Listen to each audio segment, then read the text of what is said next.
Hello everyone, welcome to the Falcon Sai, and now we will discuss the topic economies of scale on behalf of cloud computing.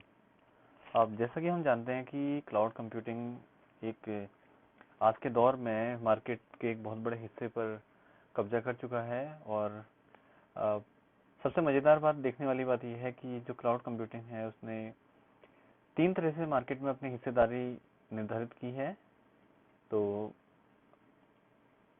उसे देखते हुए हम ये कह सकते हैं कि क्लाउड कंप्यूटिंग ने जो इतना बड़ा हिस्सा मार्केट में ऑक्यूपाई किया है, तो जाहिर सी बात है कि मार्केट की इकोनॉमी के अप डाउन होने पर क्लाउड कंप्यूटिंग का भी एक बहुत बड़ा रोल रहेगा, क्योंकि क्लाउड कंप्यूटिंग ने ये कहा है कि हम सर्विस प्रोवाइड करते हैं 3 तरह से, जैसे software as a service, platform as a service, और तीसरा तरीका उन्होंने ये कहा था कि इंफ्रास्ट्रक्चर एज ए सर्विस। ये क्लाउड कंप्यूटिंग ने कहा था कि हम 3 चीज़ों से सर्विस प्रोवाइड करते हैं। अब हम लोग बात ये करेंगे कि जब service provider cloud computing market में बहुत बड़ा रोल प्ले कर चुका है, तो मार्केट की इकोनॉमी को क्लाउड कंप्यूटिंग कैसे अप एंड डाउन करेगा। लेकिन उसको समझने से पहले अब यहाँ पर थोड़ा हमें इकोनॉमिकल टर्म की जानकारी होना बहुत आवश्यक है। तो हम सबसे पहले समझने की कोशिश करेंगे कि what is the economy of skill. दरअसल इकोनॉमी ऑफ स्किल है क्या। तो आते हैं बात डेफिनेशन की। सबसे पहले 27 मार्च 2006 को बार ने एक डेफिनेशन दी थी। उन्होंने कहा था कि economy of scale known for a long time is a crucial factor in increasing profit and is the ratio of the economy and other business support functions. Mass mature productions process a standard product line of standard input stream and produce the most efficient cost can be applied to cuts. तो जाहिर सी बात है, इन्होंने जब ये कहा था अपने डेफिनेशन में कि इकोनॉमी ऑफ स्केल, अगर सीधे शब्दों में समझें तो ये कहना चाह रहे हैं कि जैसे कोई सर्विस प्रोवाइडर है और उस सर्विस प्रोवाइडर की सर्विस प्रोवाइड करने की कैपेसिटी के है, मान लीजिए, तो अगर हमें उस सर्विस के ऑर्डर मिलते हैं तो इसका मतलब वो सर्विस प्रोवाइडर अपनी 100% आउटपुट देने के कैपेबल है। लेकिन अगर आपने अपना सर्विस प्रोवाइडर सेटअप किया, उसकी देने की कैपेसिटी के है और हमको बहुत कम, मान लीजिए एक्स मिल रहा है, x is very less than के, तो इसका मतलब क्या होगा कि इकोनॉमी ऑफ स्केल बहुत डाउन रह जाएगा। अब इकोनॉमी ऑफ स्केल को देखने के लिए हम लोगों को एक मार्केट स्टडी करनी होती है, और वो मार्केट स्टडी के हमारे पास 2 पैरामीटर होंगे। एक तो लॉन्ग रन में हमें मार्केट स्टडी करनी पड़ेगी और एक शॉर्ट टर्म मार्केट स्टडी करनी पड़ेगी, 2 चीजें। अब होता क्या है कि कोई भी बिजनेस को जब हम सेटअप करते हैं, हम स्टेबल करते हैं, तो हम एक ही दम उसके नफे नुकसान का अंदाज नहीं लगा सकते हैं कि मार्केट में उसका रिटर्न कैसा मिल रहा है। तो वहां पर हमको एक लॉन्ग रन मार्केट स्ट्रेटेजी देखनी पड़ेगी। तो लॉन्ग रन मार्केट स्ट्रेटेजी को देखने के लिए हमें एक लॉन्ग रन एवरेज कॉस्ट का कर्व जो है देखना पड़ेगा। इसमें हम देखते हैं ना, ये long run average cost curve है। एवरेज कॉस्ट यहाँ पर, ये पहला पॉइंट, इनिशियल पॉइंट, हम यहाँ से अपनी इकोनॉमी करते हैं स्टार्ट। जैसे हमने अपनी इकोनॉमी स्टार्ट की तो यहाँ से क्या होगा, बिकॉज हमने बिजनेस सेटअप किया तो यहाँ पर हमारे सेटअप में बहुत ज्यादा कॉस्ट आई होगी। वो कॉस्ट क्या होगा, समय के साथ साथ जैसे जैसे डिमांड आएंगी तो प्रॉफिट की कॉस्ट बढ़ना शुरू होगा और ये मेरे सेटअप की जो लागत है ये वसूल होनी शुरू हो जाएगी। तो धीरे धीरे एक ऐसा पॉइंट आएगा, जैसे मान लीजिए पॉइंट बी है, तो यहाँ से हम मुनाफा कमाना शुरू करते हैं, बहुत ज्यादा बेनिफिट आते हैं। लेकिन ऐसा है कि इसकी भी एक लाइफ साइकिल होगी, तो ये बेनिफिट होते होते होते एक पॉइंट सी पर आकर अपना ऑप्टिमम बेनिफिट आपको दे देता है। लेकिन इस सी पॉइंट के साथ क्या होगी, हमको सेटअप की मेंटेनेंस के खर्चे इतने ज्यादा हो जाएंगे कि जो कि सेटअप के इनिशियल खर्चे के बराबर है। तो यहाँ से ये टब कर्व टाइप का इसका शेप हो जाएगा। तो यहाँ से आप इसे खर्चे इतने ज्यादा हो जाएंगे कि लगभग ऐसा ही होना शुरू हो जाएगा। LRAC मतलब लॉन्ग रन एवरेज कॉस्ट, ये एवरेज कॉस्ट और इसके आउटपुट का एक ग्राफ है जो हम देखते हैं। यहाँ पर हम लोगों के पास 2-3 जो टर्म आए। एवरेज कॉस्ट क्या होती है, एवरेज कॉस्ट बहुत इजी है। जैसे टोटल कॉस्ट अपन आउटपुट जो हम निकालते हैं उसको हम एवरेज कॉस्ट कहते हैं। टोटल कॉस्ट को हम आउटपुट से डिवाइड कर देते हैं। और एक शब्द और मार्जिनल कॉस्ट और आती है हमारे पास। मार्जिनल कॉस्ट क्या होगा, एक बहुत छोटे टाइम के लिए जो हम टोटल कॉस्ट है उसको आउटपुट के, मतलब एवरेज कॉस्ट का एक बहुत छोटा सेक्शन मार्जिनल कॉस्ट कहलाता है। तो ये हमने दूसरी चीज देखी। अब लॉन्ग रन में जो कॉस्ट होगी वहां पर बिहेवियर कैसा होगा, उस बिहेवियर को जानने के लिए हम ये देखते हैं कि अगर इकोनॉमी हो रही है तो उसका एक रिवर्स होता है कि डिस इकोनॉमी नहीं होगी। तो इकोनॉमी और डिस इकोनॉमी के बीच में ये पैरामीटर जो है ग्राफ के दिखाई देंगे, और इसको अफेक्ट करने वाले कुछ पैरामीटर हैं। तो सबसे पहले आइए बात करते हैं उन पैरामीटर्स की। इकोनॉमी ऑफ स्केल जो होती है वो दो तरह की होती है, एक होती है इंटरनल इकोनॉमी ऑफ स्केल और दूसरी होती है एक्सटर्नल इकोनॉमी ऑफ स्केल। तो इंटरनल इकोनॉमी ऑफ स्केल जो होती है लेबर इकोनॉमिक्स होगी, टेक्निकल इकोनॉमिक्स होगी, मैनेजरियल इकोनॉमिक्स होगी, मार्केटिंग इकोनॉमिक्स होगी, फाइनेंशियल इकोनॉमिक्स होगी और रिस्क मिनिमाइजिंग इकोनॉमिक्स होगी। अब एक्सटर्नल की बात करते हैं तो लोकलाइजेशन, ठीक है, और उसके बाद जो ये क्या कहते हैं टेक्निकल मार्केट स्ट्रेटेजीज होती हैं, उसके अलावा वर्टिकल डिसइंटीग्रेशन है, इकोनॉमी ऑफ बाई प्रोडक्ट है, ये सब हमारी एक्सटर्नल इकोनॉमी के अंदर इन चीज़ों को हम देखते हैं। अब होता क्या है कि जो कॉस्ट एडवांटेज है, हम लोगों ने इकोनॉमी में जो सबसे बड़ा पैरामीटर है जिसको हमने देखना होता है वो हम लोग यहाँ पर अपने कॉस्ट एडवांटेज लेते हैं। तो क्या होता है कि कॉस्ट एडवांटेज देखने के लिए क्या करेंगे, अगर रिलेशनशिप पॉजिटिव है मार्केट में तो वहां पर हम लोग कॉस्ट एडवांटेज देखते हैं। कैसे? जैसे बात करते हैं हम इकोनॉमी ऑफ स्केल, जो डिपेंड वर्किंग स्टाइल सबसे पहले इस पर आते हैं, किस किस पर ये डिपेंड करेगा। ये डिपेंड करेगा technical economic of the scale, इसका work specialization, marketing economic of scale और फाइनेंशियल इकोनॉमिक ऑफ स्केल, इस पर डिपेंड करेगा। इस पर डिपेंड करेगा अगर हम इसको मोटे मोटे शब्दों में बात करें तो इंटरनल और एक्सटर्नल की जब हम बात करते हैं तो इंटरनल इकोनॉमी ऑफ स्केल जो होती है ये जो होती है कहाँ से मिलती है हमको, outside the company in the industry, company के बाहर इंडस्ट्री में जो आ रही। और जो इसकी वर्किंग स्टाइल में जो ये चार हम लोगों ने पैरामीटर रखे हैं, तो सबसे पहला टेक्निकल इकोनॉमी हो जाएगी। टेक्निकल मतलब उसकी सेटअप एस्टेब्लिशमेंट में जो टेक्निकल रिक्वायरमेंट है उनके गैदरिंग के अकॉर्डिंग होगी। वर्क स्पेशलाइजेशन, बिगर बिजनेस, जितना बड़ा बिजनेस होगा, जितने ज्यादा ऑर्डर होंगे उसके हिसाब से इकोनॉमी की डिपेंडेंसी। और मार्केटिंग और कॉमर्शियल इकोनॉमिक्स वो आपकी कहलाती है मार्केटिंग इकोनॉमिक्स ऑफ स्केल कहलाती है कि अगर आपका प्रोडक्ट आपकी सर्विस मार्केट के बहुत बड़े हिस्से को एक्वायर कर ले तो चीप हो जाएगा, उसकी लागत बहुत कम हो जाएगी और मार्जिनल वैल्यू ज्यादा हो जाएगी उसमें।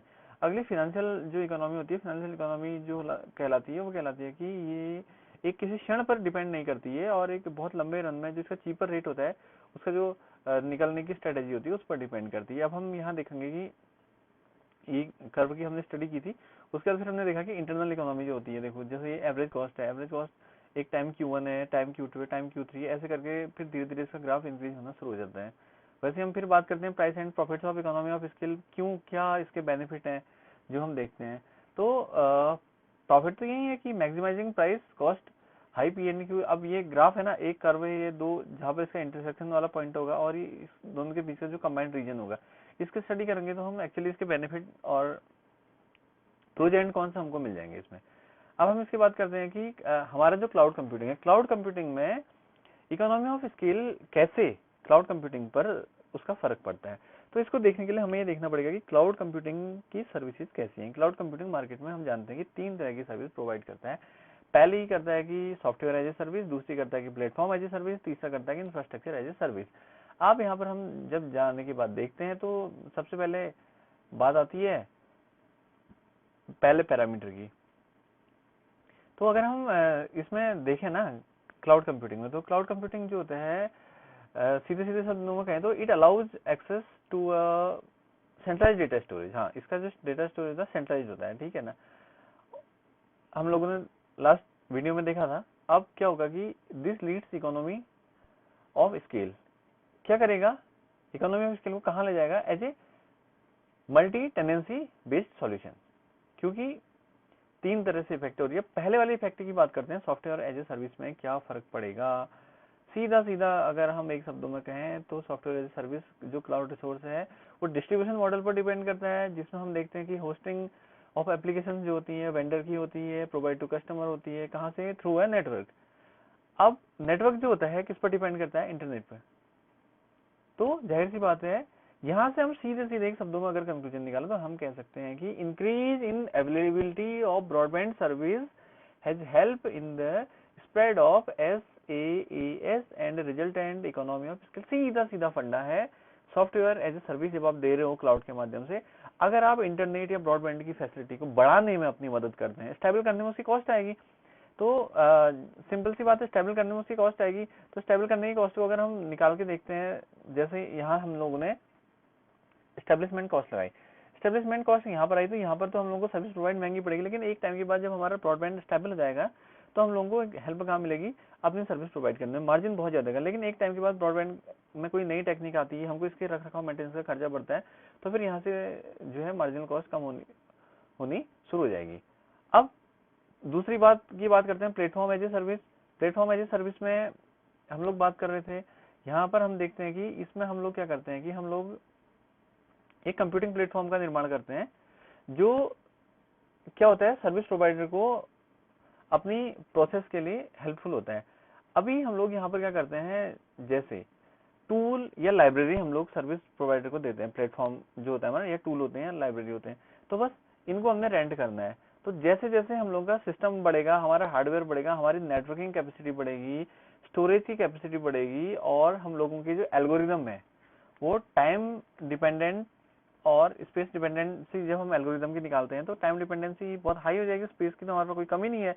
तो यहाँ पर हमारे पास क्या हो जाएगा, प्लेटफॉर्म एज ए सर्विस की इकोनॉमी का ग्राफ भी बढ़ेगा। इंफ्रास्ट्रक्चर की बात करते हैं तो ये जो इसकी आउटकमिंग है, कैसे, हार्डवेयर हो गया, स्टोरेज हो गया, नेटवर्क कंपोनेंट है, सर्वर हमने बना रखा है, तो ये इसका सब मेरा इंफ्रास्ट्रक्चर बना हुआ है। तो इसकी जो इनिशियल कॉस्ट होती है, अगर हम लोगों ने इक्विपमेंट बनाए और हम क्लाइंट को क्या कहते हैं, पर यूज बेसिस पर हम उसे चार्ज पे कर रहे हैं, लेकिन हम लोगों ने जब एक फिजिकल इंफ्रास्ट्रक्चर बनाया तो हमारी उसकी वन टाइम कॉस्ट है, और हम लोगों के पास उसके क्लाइंट के रिप्लाई का एन टाइम्स है। तो जितनी बार क्लाइंट हमसे उसको डिमांड कर रहा है, उतने टाइम हम उसे उसका सर्विस चार्ज वसूल रहे हैं।